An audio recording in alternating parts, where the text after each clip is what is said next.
من یوسفو ناظرشاه استقامت کننده ناحیه رودکی پدر یوسفو سهراب این کس مادرش عظیما مقصوده سهراب جان در همین ناحیه کلان شدگی در همینجا تحصیل کردگی مکتب میانه همینجا تمام کردگی بعد از مکتب میانه این پلیتکنیک اینستیتوت داخل شد از ماه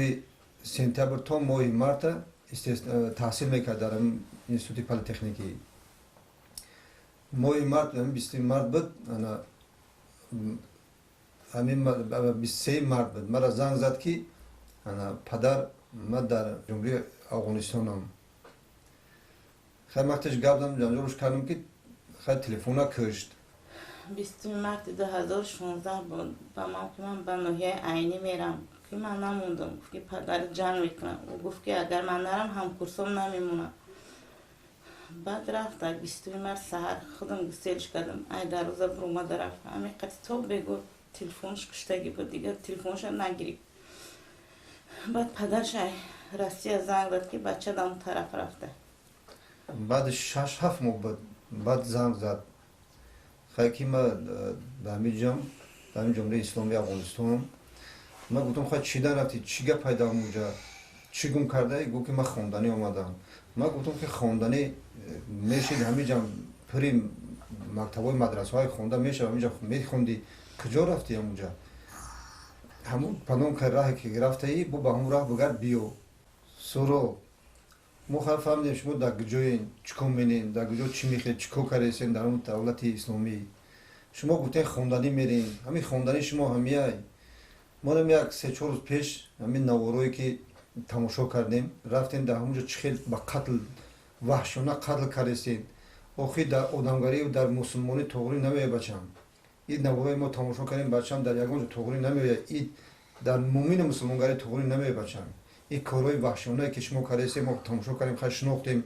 دیدیم اونجا در پره دروازه شما پره اونجا همون جنگای کردین جنگای بیرحمانه کردین آخی شما فکری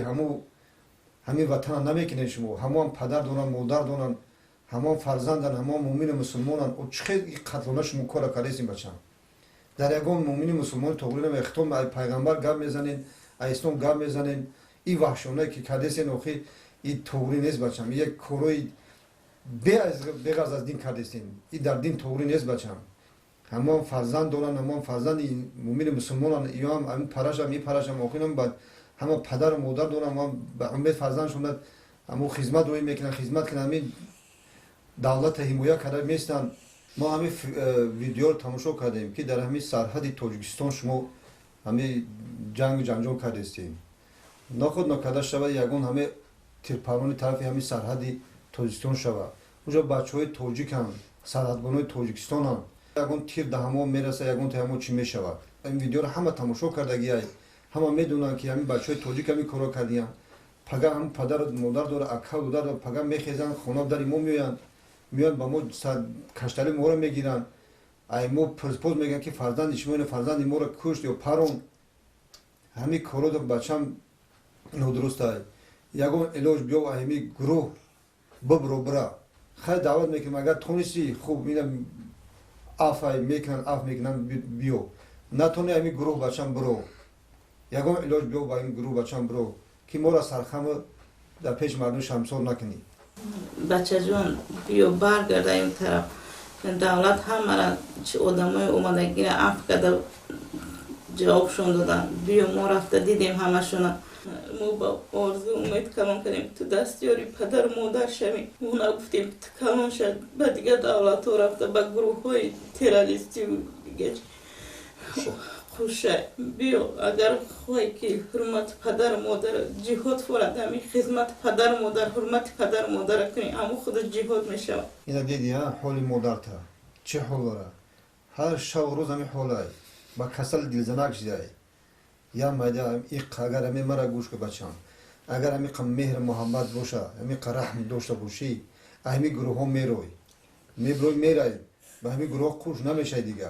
تو میدونه که عاقبت همون افغانستان در همون جنگو چیه با مرگ میاره بچم همه برای میگم که در اونجا تو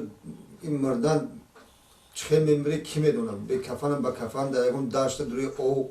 سراب جان همین تاجیکستان باور که واسه همین خیلی آبادی هست که این می‌هوز بیاین خوجند درشت دیگه همه جا همین خیلی آبادش دیگه که خیلی من گفتم به چند بار گفتم که بچه‌م توجون با تمام سرش آباده شما رفتین در موزه ما افغانستان یارو گرفته با ضد همین مومنین مسلمانان جنگ کردن همون چی در کاره باشه جان یک بیس خلاصه من فکر که خودم یک بشه یک بار فکر که می‌بینی که همین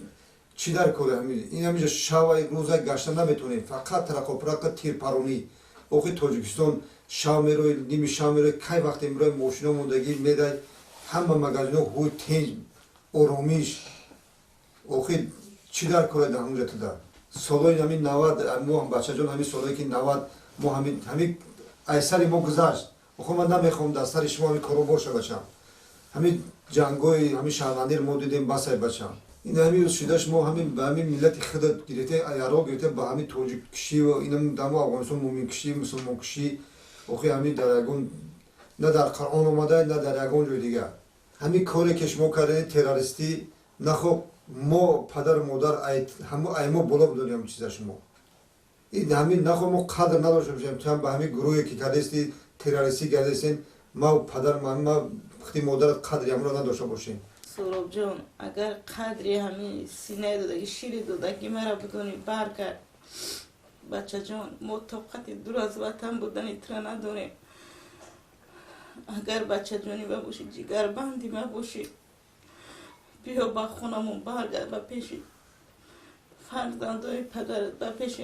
اکا و خواهر و دادرات و پیش پدر و مادرت اگر ذره دلسود باشی مهر در دلت باشه با پیش ما به ما انتظاری تیم که تو به خونه برگردی برگرد به خونه طاقت دوری تا ندارم بچه جان بیا به خونه